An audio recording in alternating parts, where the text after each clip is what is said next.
sholli ala Muhammad wa ala alihi wa ashabihi ajmain amma ba'du. Hadirin jamaah rahimakumullah. Yang terlebih kita sampaikan puji syukur kehadiran Allah Subhanahu wa taala atas limpah nikmat yang diberikan kepada kita. Kita syukuri dan terus kita tingkatkan iman dan takwa kita kepada Allah Subhanahu wa taala. Berusaha kita menjalankan perintah-perintahnya dan menjauhi larangan-larangannya. Jamaah rahimakumullah, kita di dunia ini karena mewarisi dari nenek moyang kita, itu pada ujungnya adalah Nabi Adam alaihissalam. Dulu ketika awal Nabi Adam diciptakan, Allah tempatkan beliau di jannah, di surga. Kemudian Allah mewanti-wanti, Allah memberikan tempat ada Nabi Adam dan istrinya Hawa di surga. Silakan makan, minum ya, dengan sepuasnya, tapi jangan mendekati satu pohon. Itu yang biasa disilakan pohon khuldi. Tapi karena godaan dari iblis yang waktu itu karena dia sudah diusir oleh Allah karena tidak nurut untuk sujud kepada Nabi Adam, dia minta izin kepada Allah untuk menggoda Adam dan anak turunnya termasuk kita ini. Ketika digoda itulah kemudian akhirnya Nabi Adam tergoda mengambil buah dari pohon yang dilarang tadi. Pelanggarannya hanya satu atau itu yang dilanggar. Tapi apa akibatnya? Allah turunkan Adam dan Hawa ke dunia ini. Jadi asal semasa kita semua itu asalnya dari Adam, dan Adam berasal dari surga. Hanya karena satu pelanggaran, Nabi Adam diusir dan dikeluarkan dan diturunkan di dunia ini. Ketika turun memang dipisah, tapi kemudian Allah menghendaki ketemu lagi. Dan di dunia sifatnya sementara. Kita tahu semua akhir dari dunia apa? Al-maut, kematian. Hanya saja ketika Allah menurunkan manusia di bumi ini, Allah kemudian mendampingi dengan diutus seorang nabi atau rasul supaya umat ini tidak sesat. Tugas nabi dan rasul itu adalah memperingatkan dan juga memberi petunjuk kepada umatnya supaya mereka menaati Allah dan menaati perintah-perintah yang meninggalkan larangan-larangannya. Kalau dihitung jumlah nabi rasul itu sekitar 124.000, banyak. Cuma yang dikenalkan kita, yang kita hafal 25 nabi dan rasul. Jamaah rahimakumullah. Kemudian di samping utus nabi, bagi seorang rasul maka diberi kitab suci. Ada Zabur, kemudian Taurat, Injil, dan yang terakhir adalah Al-Quran. Dengan kitab itulah sebagai hudan, sebagai petunjuk supaya orang tidak sesat. Ya, seperti halnya satu buah pabrik ketika memproduksi satu barang, biasanya ada petunjuk penggunaannya. Apakah itu motor, apakah itu mesin-mesin elektrik, semuanya ada diiringi buku panduan supaya bisa benar dengan barang itu menggunakan dengan baik dan benar sehingga bermanfaat. Begitu juga Al-Quran diberikan oleh Allah melalui malaikat Jibril, kemudian turun pada Nabi Muhammad SAW, kemudian sampai kepada umatnya secara berangsur-angsur sampai 23 tahun. Maka kita syukuri kita dibimbing oleh Allah dengan Nabi dan sampai akhir hayat, sampai akhir kiamat ya. dan bisa terpakai terus. Ada sebagian orang kemudian Al-Quran itu kuno, 1500 tahun yang lalu, zaman padang pasir. Sekarang nggak bisa, harus ada perubahan-perubahan, ada penyempurnaan. Tapi tidak ada aturan yang sesempurna Al-Quran. Jamaah rahimahullah. Kemudian juga dengan adanya Al-Quran ini tadi sebagai petunjuk, di situ Allah perintahkan melayaninya untuk bertakwa, beriman dan bertakwa kepada. Kemarin sudah kita sampaikan tentang apa yang bisa didapat orang yang bertakwa sebagai hadiah. Kemarin sudah kita bahas, yang pertama adalah ma'iyatullah atau ma'iyah ilahiyah. Orang yang bertakwa, beriman dan bertakwa itu akan selanjutnya dibersamai oleh Allah Subhanahu wa Ta'ala. Dalam arti adalah al-aun wan nasr, Allah memberi pertolongan baik lahir maupun batin dengan beriman dan bertakwa. Kemudian yang kedua, dengan iman dan takwa Allah memberikan ilmu. Al-ilmu min indillah, diberikan ilmu dari Allah Subhanahu wa Ta'ala.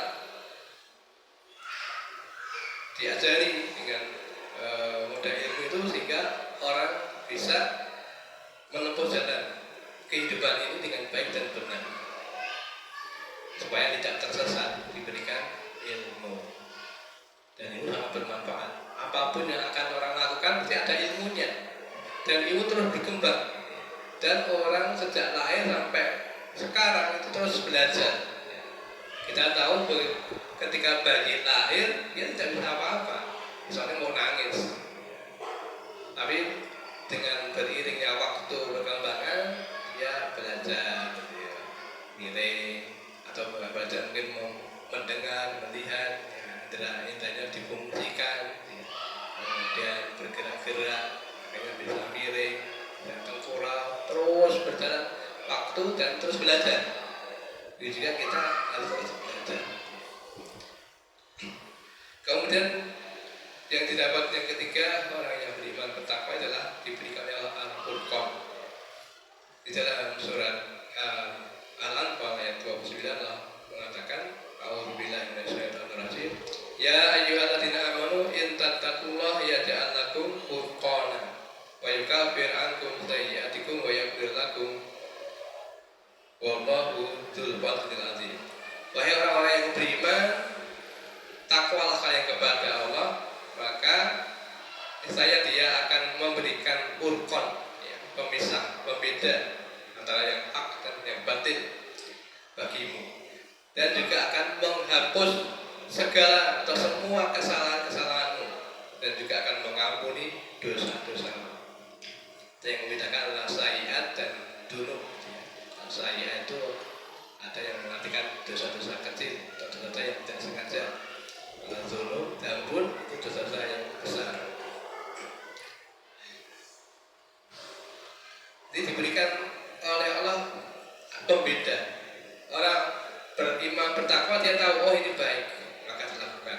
Ini diperintahkan dilakukan. Pasti ketika orang itu menjalankan kewajiban, menjalankan perintah, akan mendapatkan kebahagiaan. Sebab kita harus yakin apa yang menjadi perintah-perintah Allah pasti baik, walaupun berat. Seperti saat sekarang ini kita diperintah untuk puasa 1 bulan 30 hari saat ini. Emang kalau dirasa berat, tapi banyak hikmah yang terdapat di dalam puasa di bulan Ramadan ini. Kemudian juga sholat. Ketika kita menjalankan sholat 5 waktu, ternyata sampai sekarang pun masih banyak kaum muslimin yang masih keberatan dengan 5 waktu ini, sehingga masih ada yang bolong-bolong.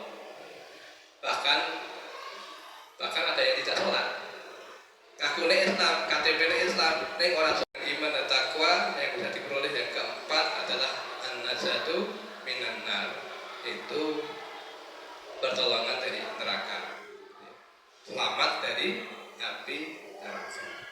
Dalam surat Maryam ayat 72 Allah berkalam, "Tsumma nunajjil ladzina taqaw wa nadharudz zalimina fiha jithiya."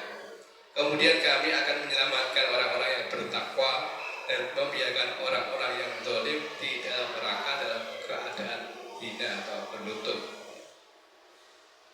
Di sini menunjukkan Allah menyelamatkan orang-orang yang bertakwa dari neraka, sedangkan orang yang tidak bertakwa dibiarkan saja mereka masuk neraka dalam keadaan hina.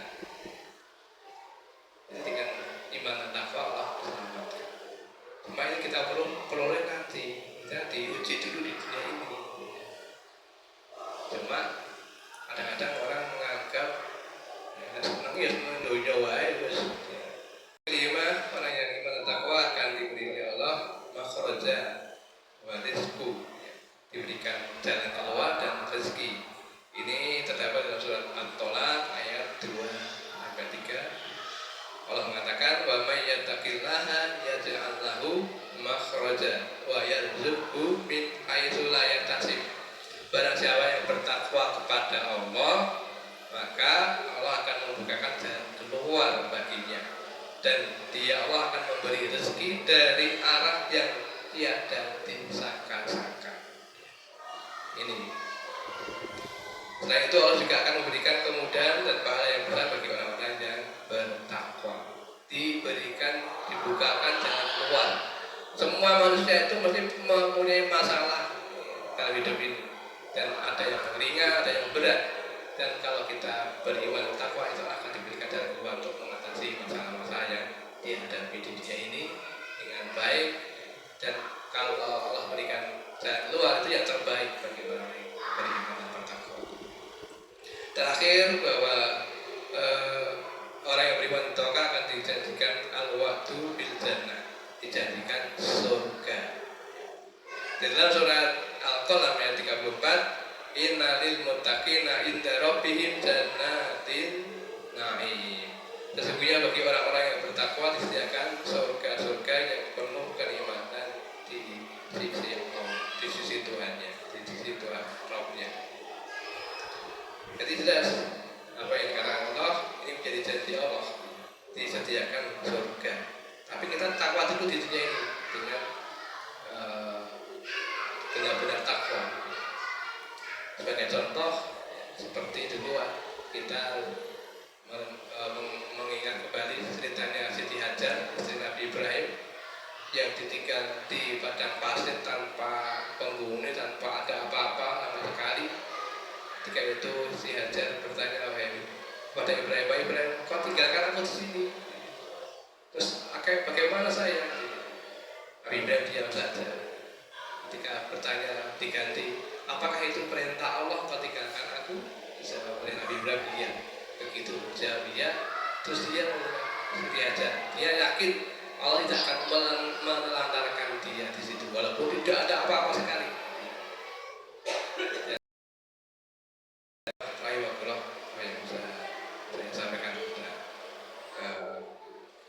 Untuk kali ini semoga memberikan hidayah kepada kita semuanya dan memberikan kemudahan dalam kehidupan ini, sehingga tetap istiqomah jalannya, mendapatkan ridhonya, dan bisa mengakhiri hidup dengan husnul khatimah. Aku lupa ya,